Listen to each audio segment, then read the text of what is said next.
Jérusalem, ville de paix, comme son nom l'indique, serait-elle aussi une ville de guerre? Quand vous suivez les actualités, quand vous ouvrez n'importe quelle page sur les nouvelles du monde, les images surgissent de roquettes, d'anti-roquettes, de boucliers, d'hommes de fer, pour contrer les attaques des uns face à la dureté des autres. Et au cœur de tout ce conflit entre Israéliens et Palestiniens se trouve ce joli nom de Jérusalem. Combien de chants ont été composés sur Jérusalem? De génération en génération, les croyants juifs, les musulmans aussi, par rapport à l'esplanade des mosquées. Les chrétiens, n'en parlons pas. Depuis le 1er siècle, les croisades ont montré que Jérusalem avait de l'importance pour les croyants des 3 monothéismes. Et au lieu de se rassembler, Jérusalem est devenue un objet de discorde. Jérusalem, ville de paix ou ville de guerre? Je suis content de vous retrouver pour réfléchir avec vous autour de ce nom, Jérusalem. Et notre sermon aujourd'hui tournera autour de l'avenir que Dieu voulait pour Jérusalem et de l'avenir qu'il veut donner encore à ce nom, Jérusalem. Qu'en ont fait les hommes? Quel est le regard de la Bible sur Jérusalem? Quel est le regard que Jésus lui-même a posé sur Jérusalem? Mais avant d'entrer dans les textes bibliques, je vous invite à prier avec moi. Notre Dieu, notre Père, nous voulons te remercier parce que ta parole nous parle. Nous sommes interpellés par les nouvelles du monde, par les actualités, par les conflits qui nous disent que cette planète vit dans la fragilité. Mais nous voulons nous tourner vers toi pour trouver aussi du réconfort. Alors que le Saint-Esprit se saisisse de nous. Parle, Seigneur, nous voulons t'écouter au nom de Jésus. Amen. La bonne nouvelle, c'est que Dieu lui-même avait désigné Jérusalem pour être le lieu emblématique de son alliance avec le peuple d'Israël une fois qu'il sera installé, une fois qu'il se sera organisé, et surtout dans l'avènement ou avec l'avènement de la monarchie et en perspective la construction du temple. Si vous prenez 1 Roi chapitre 11, verset 13 par exemple, nous aurons quelques versets comme cela pour nous faire comprendre un petit peu ce fil conducteur, pour nous le faire découvrir. 1 Roi chapitre 11, verset 13, où le récit nous fait comprendre que Jérusalem était déjà au cœur d'un projet. Au cœur d'un projet. Alors avant de s'appeler Jérusalem, c'était la ville de Jébus, les Jébusiens. Et David avait conquis la ville de Jébus avec ses vaillants compagnons de guerre. Et puis ce nom est devenu emblématique, la ville de Jérusalem. J'ai dit 1 Roi chapitre 11, le verset 13. Il est dit « Je n'arracherai cependant pas tout le royaume, je laisserai une tribu à ton fils à cause de David, mon serviteur, et à cause de Jérusalem que j'ai choisi. » La ville, le choix de Dieu. Maintenant, il y a un autre élément qui est important pour notre compréhension de l'importance de Jérusalem. 2 Rois chapitre 21, verset 4, où Dieu lui-même donne la deuxième raison du choix de Jérusalem. 2 Rois 21, verset 4, il a dit et il bâtit des autels dans la maison du Seigneur, dont le Seigneur avait dit « C'est à Jérusalem que je placerai mon nom. » En d'autres mots, Dieu dit « J'ai choisi Jérusalem pour que mon nom y résida. » Nous avons besoin de comprendre cela. Le nom de Dieu va faire éclater la gloire de Dieu. Le nom de Dieu va être l'objet même de l'adoration, du culte, des louanges du peuple d'Israël. Et quand vous lisez les psaumes, vous voyez qu'il y a des dizaines d'invitations à célébrer l'Éternel, à louer le nom de l'Éternel, car son nom est grand, digne de louange. On lit la majesté, la grandeur, la puissance au nom de Dieu. Et Dieu dit qu'il a choisi Jérusalem pour y poser son nom. Alors si on demande l'adresse du nom de Dieu sur terre, on pourrait dire simplement, c'est Jérusalem. Ce n'est pas Paris, ça n'a pas été Ninive, ça n'a pas été Babylone, ça n'a pas été l'Égypte, ce ne sera pas New York, désolé pour les New-Yorkais, ce ne sera pas Londres, désolé pour les Londoniens, ce ne sera pas Sydney, désolé pour nos amis, les Down Unders comme on les appelle, ce ne sera pas Pékin non plus, ni Moscou. Bibliquement, il est dit que la ville où le nom de Dieu va résider, c'est Jérusalem.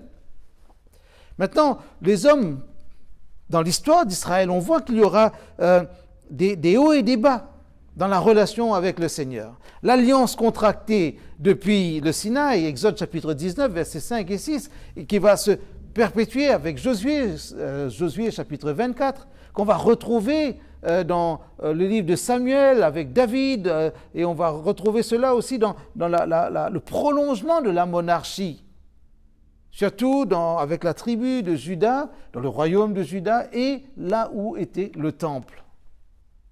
Mais le peuple ne sera pas toujours fidèle. Et parce que le peuple ne sera pas fidèle, Dieu va dire des choses qui paraissent désagréables à l'oreille. Si vous regardez dans 2 Rois chapitre 23, pas très loin du texte que nous venons de lire, 2 Rois chapitre 23, verset 27, et nous pourrions aussi, quand vous avez le temps, lisez jusqu'au verset 5 ou 6 du chapitre 28, 2 Rois chapitre 23, verset 27, il est dit, le Seigneur dit, j'écarterai Juda de ma vue, comme je l'ai fait pour Israël, je rejetterai cette ville que j'avais choisie, Jérusalem, ainsi que la maison dont j'avais dit, là sera mon nom. Quelle tristesse! Dieu parle de la royauté, Dieu parle du royaume de Juda, Dieu parle aussi de la maison, de ce temple bâti par Salomon, rêvé par David, construit le temple par Salomon et habité par la sainte présence du Tout-Puissant. Quand vous lisez le récit de la dédicace du temple construit par Salomon, vous voyez que Dieu avait approuvé et que Dieu avait accepté de descendre. Et la sainte présence du Seigneur s'était manifestée et le peuple avait célébré cela. Et ici, Dieu dit, parce qu'il y a eu des manquements dans l'alliance, le peuple n'était plus digne d'être appelé le peuple de Dieu. Oh, cela peut-être ne fait pas plaisir à toutes les oreilles. Qu'en est-il aujourd'hui? Quand nous voyons ces flammes, ces incendies causés par ces bombes, ces roquettes, ces missiles, que ce soit les Palestiniens qui envoient des missiles pour contrer Israël, alors je ne suis pas là pour prendre parti. Je ne suis ni pour ceux qui envoient des bombes de l'Est, ni pour ceux qui envoient des bombes de l'Ouest. Parce que la guerre ne peut pas être une bonne chose pour qui que ce soit. Je ne sais pas si vous avez des ennemis. Je ne sais pas si j'ai des ennemis. Mais je n'aimerais pas la mort de mon ennemi. Parce que Jésus m'a appris à dire du bien, à prier pour mes ennemis. Si j'en avais, je devrais aussi prier pour eux. Des querelles pour s'approprier une terre, des querelles pour des quartiers. Comment Jésus a-t-il regardé Jérusalem lorsqu'il était ici-bas? Allons voir cela dans Matthieu chapitre 23, où Jésus, en regardant, en contemplant Jérusalem, va avoir une émotion très forte. Jésus va pleurer sur Jérusalem. Et dans ce contexte, on découvre qu'il y avait chez le Seigneur lui-même une sorte de... Je ne sais pas si je peux prêter ce langage au Seigneur, une sorte de nostalgie. Une sorte de... Allez, ça c'est un langage humain. une sorte de nostalgie. Regardez, Matthieu chapitre 23, versets 37 à 39.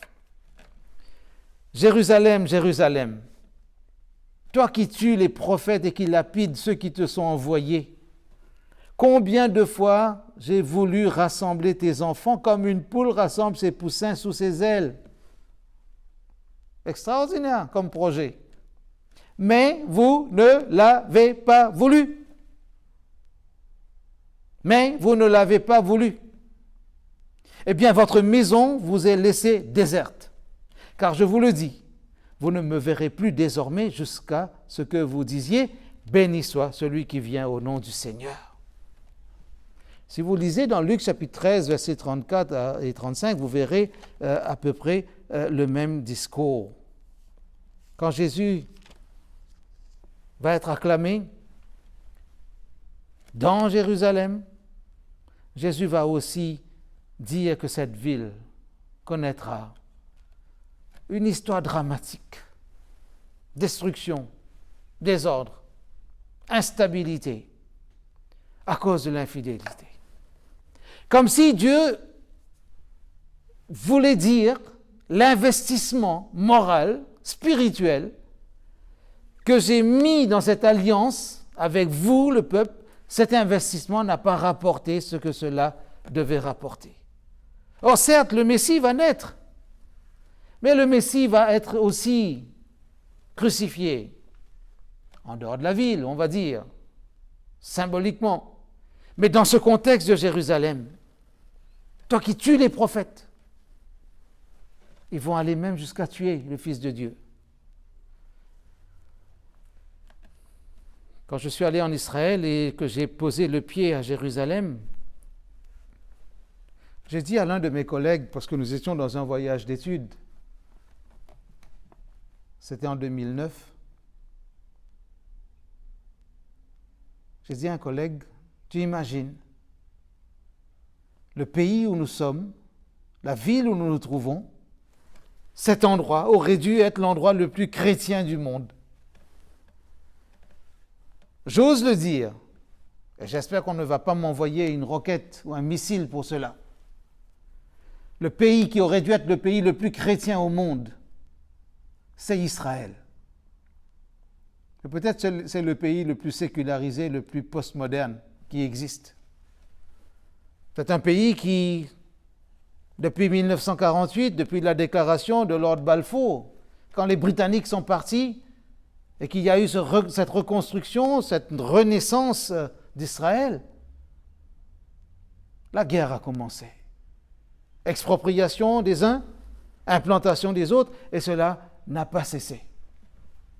Aujourd'hui, on parle de colonisation de certains quartiers, en Cisjordanie ou sur le côté est de Jérusalem, parce qu'il y a cette guerre, cette volonté de s'approprier.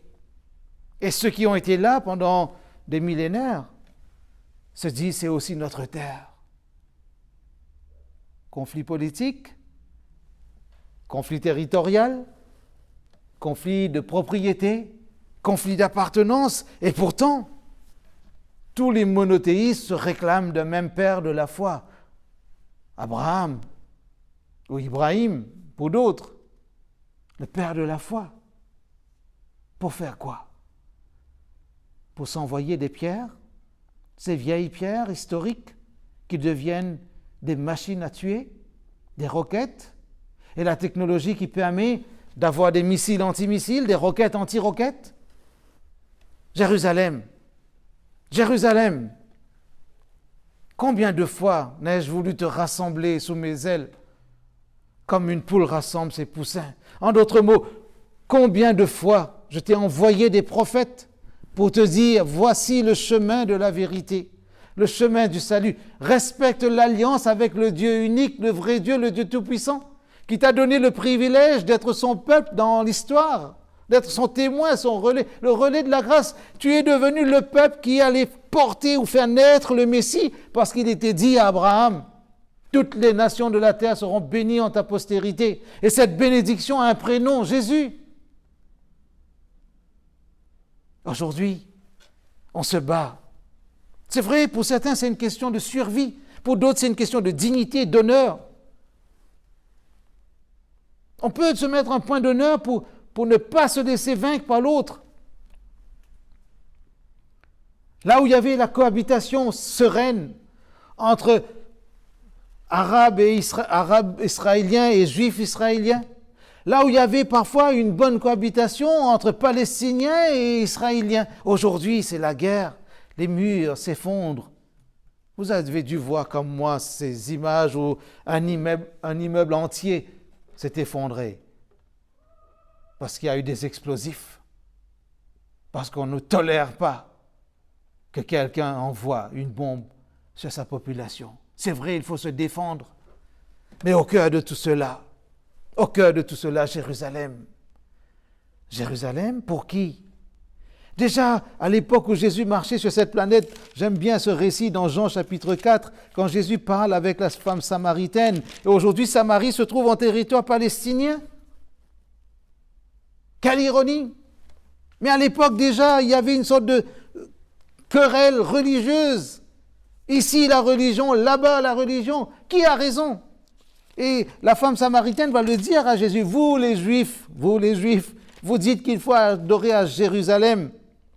Ah, mais regardez au verset 20, la femme va dire, nos pères ont adoré sur cette montagne.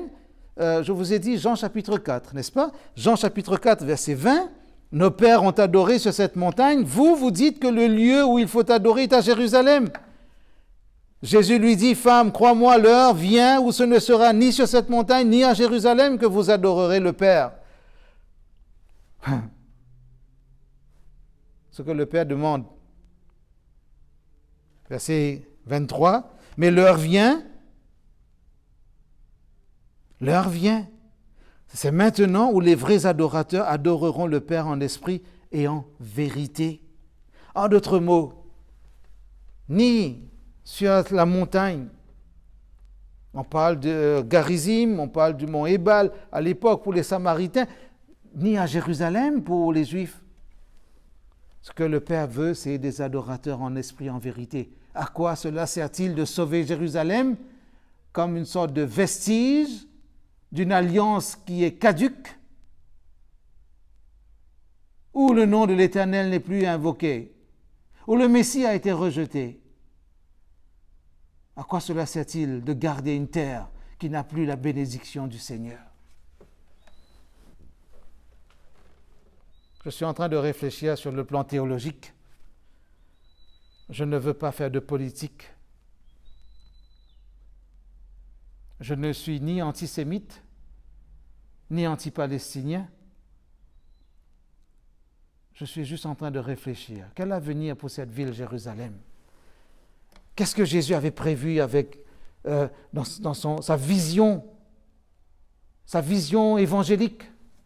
Il avait fait promettre, il avait demandé à ses disciples de rester à Jérusalem parce que le projet évangélique de Jésus allait démarrer à Jérusalem. Regardez avec moi dans Actes chapitre 1er, le verset 8. Actes chapitre 1er, verset 8. Et c'est important pour nous d'entendre cela.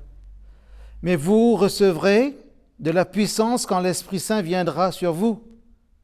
Et vous serez mes témoins à Jérusalem, dans toute la Judée et en Samarie, et jusqu'à l'endroit où vous habitez là.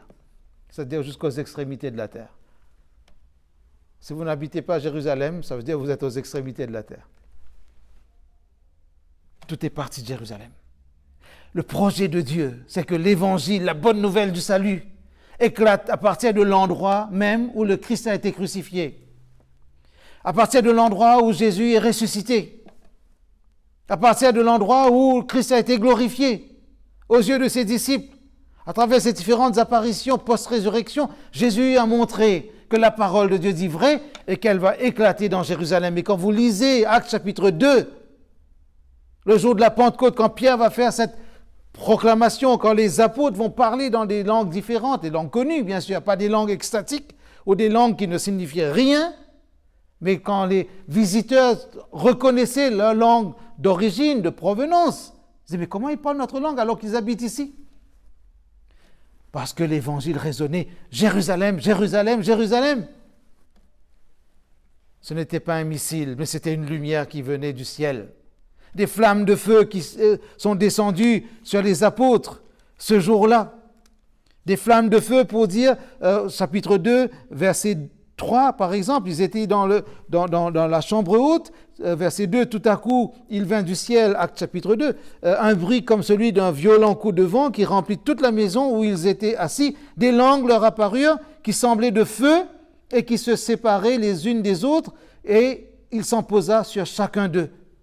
Ils furent tous remplis d'Esprit Saint et se mirent à parler en d'autres langues selon ce que l'Esprit leur donnait d'énoncer ou de prononcer. Jérusalem, le lieu du miracle évangélique, le lieu où éclate la puissance de Dieu, où le feu qui descend du ciel n'a pas une volonté de détruire qui que ce soit, croyant ou non croyant. Aujourd'hui, quand vous voyez le feu descendre du ciel et détruire, faire périr, là nous avons dans Actes chapitre 2 un autre feu. Jérusalem, une ville qui dans le passé avait été choisie par Dieu pour y poser son nom, pour faire résider son nom. Comme si l'adresse de Dieu était à Jérusalem. Jésus a pleuré sur Jérusalem, mais Jésus n'a pas abandonné Jérusalem. Jérusalem doit servir de témoignage à toutes les nations, que de là est parti pour le monde entier, tous les continents, toutes les cultures, toutes les générations, la bonne nouvelle du salut en Jésus. De telle sorte qu'à chaque fois que vous entendez parler de Jérusalem, ne pensez pas à la guerre entre Israéliens et Palestiniens. C'est vrai, il y a cela. Mais pensez surtout que la bonne nouvelle du salut en Jésus-Christ a commencé à résonner sur terre à partir de la ville de Jérusalem. Oui, Jérusalem peut être une ville de paix. Oui, Jérusalem ne doit pas... Jérusalem doit être une ville porteuse de salut. Et Jérusalem ne doit pas être une ville de guerre entre hommes. Parce que Jésus a la vocation d'attirer tous les hommes à lui, toutes les femmes, tous les jeunes gens, toutes les jeunes filles, tous les enfants, les vieillards. Jésus veut vous dire, à partir de cette ville, symbole, venez à moi. Venez à moi. Parce que de là, il y a 2000 ans, la bonne nouvelle du salut en Jésus-Christ a commencé à résonner. Ce Jésus qui a été crucifié, il est ressuscité. Il est ressuscité. Il est monté au ciel. Il s'est assis à la droite de la majesté divine.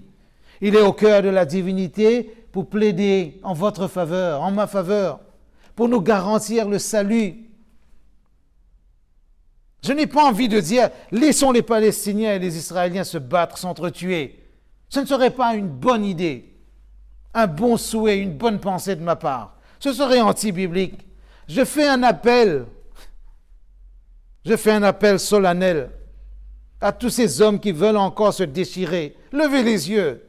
Arrêtez de regarder la terre que vous voulez prendre comme propriété. Levez les yeux. Regardez celui qui est monté au ciel. Celui qui siège à la droite de Dieu. Celui qui est au cœur de la divinité. Celui qui est dans le lieu très saint et qui plaide pour vous. Jetez vos pierres.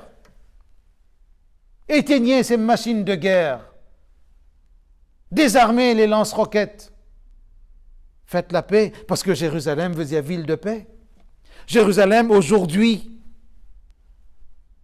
porte mal son nom, parce que les hommes se font mal, et ils font le mal.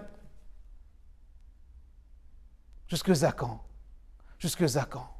Alors si la bonne nouvelle est partie de Jérusalem, si le nom de Dieu résonne dans Jérusalem, c'est parce que le projet de Dieu, c'est de donner un avenir à Jérusalem. Et je veux terminer avec cette bonne nouvelle qui se trouve dans le dernier livre de la Bible, la Révélation, Apocalypse. Déjà chapitre 3, il y a une première mention, et c'est intéressant pour nous de l'entendre aussi. Regardez chapitre 3, verset 12. Apocalypse, chapitre 3, verset 12.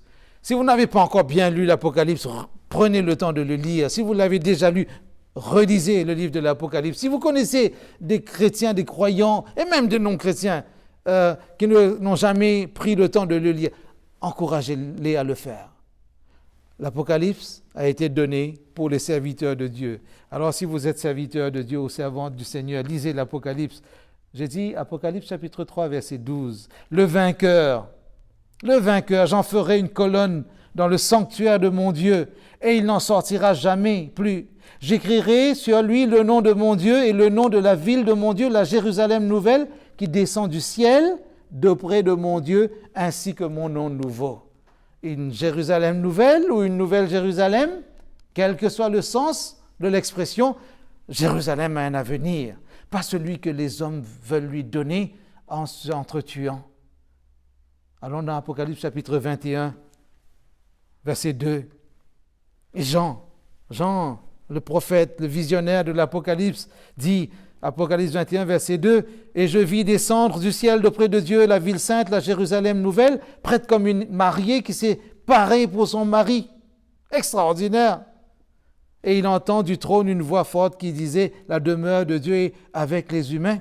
Il aura sa demeure avec eux. Ils seront ses peuples et lui-même qui est Dieu avec eux sera leur Dieu. » Lui-même qui est Dieu avec eux. Mais Dieu avec eux, c'est le prénom Emmanuel. Extraordinaire. Et verset 10, dernier verset que nous lisons, « Il me transporta par l'Esprit sur une grande et haute montagne et il me montra la ville sainte, Jérusalem, qui descendait du ciel d'auprès de Dieu. Elle avait la gloire de Dieu. Son éclat ressemblait à celui d'une pierre précieuse, une pierre de jaspe transparente comme du cristal, etc. » Je vous laisse y à la suite. Bonne nouvelle. Ce nom de Jérusalem revêt un caractère sacré, ai-je envie de dire. Les hommes vont disparaître, les meurtriers, les assassins, les criminels, les terroristes, les extrémistes de droite ou de gauche, ceux qui n'hésitent pas à tuer à coups de pierre des Palestiniens, les Palestiniens qui assassinent dans les marchés, dans les bus, qui posent des bombes, eux aussi ne font pas la volonté de Dieu. De part et d'autre, il y a des prises de position, et parfois au nom de la religion. Quelle religion? Parfois au nom des archaïsmes, on tue. Mais Jérusalem a un avenir. Pas cette Jérusalem terrestre, mais la ville nouvelle, c'est-à-dire le peuple de Dieu s'appellera Jérusalem. La nouvelle ville, c'est le peuple de Dieu, la mariée, l'épouse. Éphésiens chapitre 5, verset 22 et suivant. Alors préparez-vous. Non pas pour faire un voyage à Jérusalem. L'année dernière, je voulais emmener ma famille à Jérusalem. Mais à cause de cette pandémie qu'on a appelée Covid-19, j'ai dû renoncer à ce projet. Je rêvais de le faire. J'espère que j'aurai l'occasion de le faire, juste pour l'histoire. Mais nous avons pris une décision en famille. C'est d'être dans le peuple qui constituera cette ville nouvelle qui descendra du ciel et qui aura le privilège de cohabiter avec le Seigneur lui-même. Il y a une place pour vous dans cette ville de Jérusalem. Elle n'est pas trop petite. Personne ne vous en lancera une pierre, même si elle est vieille, même si elle est historique. Personne ne vous lancera de roquettes pour vous empêcher d'entrer dans cette ville. Il y a quelqu'un qui vous propose d'y entrer. Jésus. Il est le chemin, la vérité et la vie. Préparez-vous pour la Jérusalem céleste. Préparez-vous pour la nouvelle terre, sur laquelle descendra la ville sainte, la ville nouvelle, glorieuse comme une épouse. Je vous invite à ce mariage. La parole de Dieu vous invite, bien sûr, je ne fais que relayer cette invitation. Tenez-vous prêts. Jésus revient bientôt et les choses vont se mettre en place parce qu'il y aura en perspective la Jérusalem céleste. Bientôt ce sera terminé. Le grand conflit entre le bien et le mal. L'ennemi sera terrassé et le peuple de Dieu, les rachetés, vont triompher. Gardez courage. Ayez espoir, bon espoir dans la réalisation des promesses de Dieu. Levez les yeux quand les choses vont mal. Pas pour regarder vers la terre, mais levez les yeux pour regarder vers le ciel.